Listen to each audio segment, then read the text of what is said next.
Last week, the state legislature of Maine became the 17th in the nation to pass a bill which will effectively eliminate the Electoral College. Because you see, unbeknownst to most people, there is a serious effort in this country to make presidential elections a simple majority popular vote. And even though most people have never heard about this effort, well, it's actually already 76% complete, meaning that the Electoral College is truly at risk of getting completely scrapped in the next few years. This effort, it's officially called the National Popular Vote Interstate Compact, otherwise known as the NPVIC. And what it basically is, it's an agreement between the states that join to give their collective electoral votes to whichever candidate happens to win the popular vote at the national level. Let me briefly explain. Up on your screen is a map of the Electoral College votes by state. This is the most recent map based on the 2020 census results. Every state has Electoral College votes equal to the number of representatives that they have in Congress at the federal level. And so, for instance, the state of Texas, they have 2 senators as well as 38 members of the House, and therefore they have 40 votes total in the Electoral College. Now, the way that the Electoral College has evolved over the last 250 years is kind of a long story, but relevant to our discussion today, it's worth highlighting that every individual state gets to decide how they apportion their votes, meaning that the state legislatures in each state, they get to decide how they divvy out their Electoral College votes. And so, at this moment, the way that it works in practice is that whichever candidate wins a plurality of votes in a given state, meaning whoever wins the popular vote in a state, they get that state's Electoral College votes. This is the way it works for every state except for 2. Nebraska and Maine, they actually split up their Electoral College votes based on congressional districts. And they can do this, again, because states can decide how to divvy up their votes. The Electoral College system itself, it was established by Article 2 of the U.S. Constitution. But states, they retain the ability to run their own elections and to decide how they apportion their Electoral College votes. It's an aspect of our federalist system. And so, opponents of the Electoral College system, they have used this as a sort of loophole to try and destroy it. Because you see, if you wanted to get rid of the Electoral College system in the normal way, you would have to amend the U.S. Constitution, which is realistically not possible. There is not enough support to get rid of the Electoral College by passing an actual amendment to the U.S. Constitution. And so, instead, what opponents of the Electoral College system have been doing is that they've been working to get rid of it using the back door by having individual states sign up for something known as the National Popular Vote Interstate Compact, or the NPVIC. And the NPVIC is an agreement between states to give their collective Electoral College votes to whichever candidate happens to win the national popular vote. Quote, "A California millionaire named John Koza is trying to undo the Electoral College. He is leading and funding the National Popular Vote campaign. Their plan is to get state governments to ignore how their own citizens vote in presidential elections and instead get them to cast their electoral votes based on the national popular vote. If it works, this will be like getting rid of the Electoral College, but without actually amending the Constitution. NPV only takes effect if it is joined by enough states that they control 270 electoral votes, which would then control the outcome of all future presidential elections. If that happens, and if the courts do not strike it down, big cities will gain more political power at the expense of everyone else." And so what's been happening in this country since about 2006 is that state legislatures in blue states, they've been passing these NPVIC laws. At the moment, 16 states, as well as the District of Columbia, have successfully passed the NPVIC laws, which are now on the books. For your reference, the states are as follows. You have Maryland, New Jersey, Illinois, Hawaii, Washington State, Massachusetts, Vermont, California, Rhode Island, New York, Connecticut, Colorado, Delaware, New Mexico, Oregon, Minnesota, and then also Washington, D.C.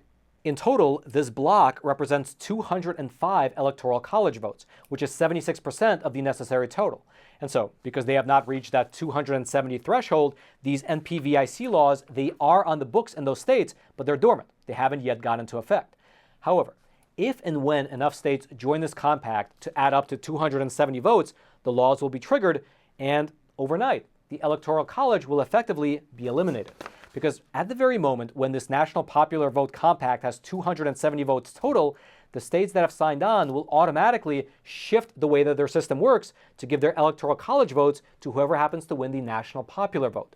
And so, the moment that happens, the U.S. president will suddenly be decided by a simple majority vote. Whoever is able to win the masses in big cities will be able to win the presidency, while the people living in the rural countryside will essentially become serfs, unable to affect policy at the national level moving forward. But here's the thing.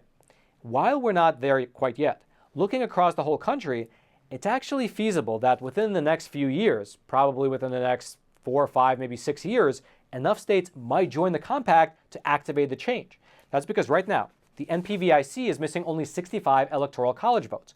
However, at the same time, you have 11 states that have NPVIC bills working through their state legislatures. And these 11 states, they together represent 101 electoral college votes.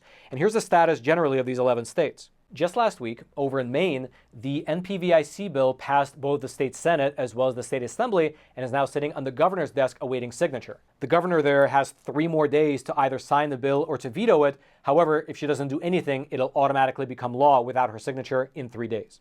Then you have Nevada, where the NPVIC bill also passed both the state Senate as well as the state House. However, over in Nevada, this type of bill actually does not need to be signed by the governor. Instead, because this bill amends the state constitution, it must pass the legislature again in the year 2025, and then afterwards, there must be a statewide vote in order for it to be enacted. And this whole process, it might take about 2 years. And then in the other 9 states that you can see up on your screen, they all have NPVIC bills going through the committee process in the state Senate, the state Assembly, or both. And so we'll have to wait and see how this process plays itself out in those states. But until then, you really do have to admire this type of a scheme. Objectively speaking, it is incredibly smart, using a backdoor way to get rid of the Electoral College by just having enough states join a block to add up to 270 votes and then agree to give those votes to whoever wins the popular vote. In terms of a strategy, it is quite literally brilliant. Although, obviously, the end result will be something that the framers of this country wished would never happen. The obliteration of the Electoral College alongside a shift towards a direct democracy, something, again, that the Founding Fathers feared. Although, I'd love to know your thoughts on this issue. Do you think that moving America towards having a popular vote is a good idea? Or do you think that it runs the real risk of majority rule that completely strips away the rights of the minority? I'd love to know your thoughts. Please leave them in the comment section below. I'll be reading them tonight as well as later into the week. And as you're making your way down there to the description box, well, rather the comment section, take a quick detour to smash those like and subscribe buttons so that this information can reach ever more people via the YouTube algorithm. All right, just to pause here for a super quick moment. Listen, it's obvious that the financial system is not looking too great. After being pumped up with trillions of virtually free government dollars for many, many years now, well, the stock bubble might actually burst in the near future. And in that process, unfortunately, it could take away the nest egg of anyone who happens to be exposed to it. And so consider taking this opportunity to diversify into something which is beyond the grasp of Washington, D.C. and Wall Street, physical gold and silver. And the best company to use, in my opinion, is the sponsor of today's episode, American Hartford Gold, who, I should mention, is also my own personal gold and silver bullion dealer. And besides myself, they have thousands of 5-star reviews from other Americans, and they also have an A+ rating with the Better Business Bureau. And working with them is rather simple. They have a huge selection of coins, bars, and rounds to choose from. They have super friendly staff who you can call, and they can set up either gold delivery directly to your doorstep, or they can even set you up in a gold IRA. And then lastly, best of all, if you tell them the Roman sent you, they will throw in a free gold coin with your first qualifying purchase. So give them a call. The number is 866-242-2352. That's 866-242-2352. Or you can simply text Roman to 65532. I'll also throw a link to their webpage. It'll be down there in the description box below. And then lastly, if you enjoyed today's content and you're thinking to yourself, man, I love this episode, I just wish Roman would put out more episodes every single week. Well, you're in luck, because I do. Over on Epoch TV, our awesome no censorship video platform, I publish anywhere between 1 to 3 exclusive episodes of Facts Matter every single week, usually on topics that are unfortunately too spicy for here on YouTube. And so if you'd like to get access to those exclusive episodes, including a huge backlog from the last 3 years, well, now is a great opportunity because the Epoch Times is running a phenomenal sale. Just 25 cents a week for 6 full months, which, if you do the math, works itself out to just be a single $1 a month. And so if you're looking for honest news at a price that, frankly, anyone can afford, well, I hope you take advantage of that sale. The link to the sale page will be right there at the top of the description box below. You can just click on that link. It'll take you to the sale page where you can try the Epoch Times for, again, just a single $1 a month. I hope you check it out, and I hope that you join us over on Epoch TV. And then until next time, I'm your host, Roman from the Epoch Times. Stay informed. Most importantly, stay free.